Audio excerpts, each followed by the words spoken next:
I come at this issue from the left. I come from the left, and it's really unfortunate that some people on the left don't want me to be here today. So I just want to make one thing clear.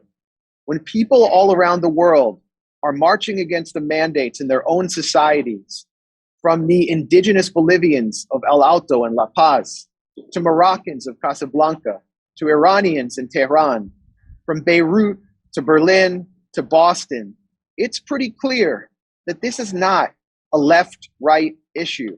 This is not about left and right.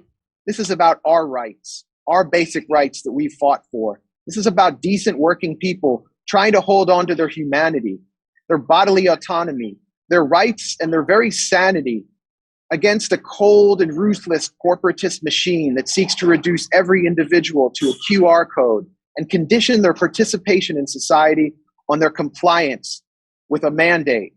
And it won't be the last mandate. Now, let me make something clear to my friends on the right, because I hear this a lot.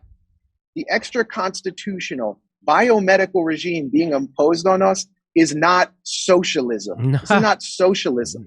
If we lived under actual socialism, we, the people, would control the means of production, and we would be able to expropriate the pharmaceutical industry and frog march the CEOs of Pfizer, Moderna, and the Sackler family at Purdue Pharma off in handcuffs to federal prison.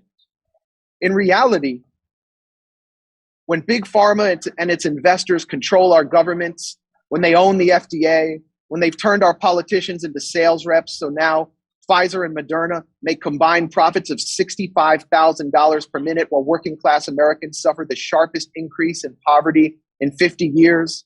When the wealth of the world's 10 richest men has doubled since the lockdowns began, while the wealth of the global 99% has declined precipitously, we are living under corporatism, not socialism, corporatism, under a ruthless imperialist corporate state that exists in a permanent state of war. And now the forever war has come home. And it shouldn't be surprising to those who know this corporate state that bombs and sanctions people across the globe in the name of human rights, that it would instantly lock down millions of people at home, depriving them of work and schooling, driving them into desperation and insanity, and to justify all that in the name of public health.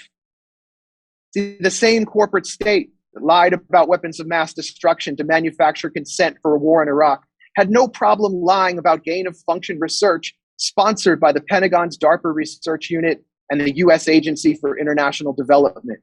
The same corporate state that's holding journalist and WikiLeaks founder Julian Assange a political prisoner because he exposed its secrets has set about to censor and demonize and blacklist and suppress every dissenting voice that gets in the way of its draconian biomedical agenda. So a corporate state with so little legitimacy must divide its citizens to conquer them.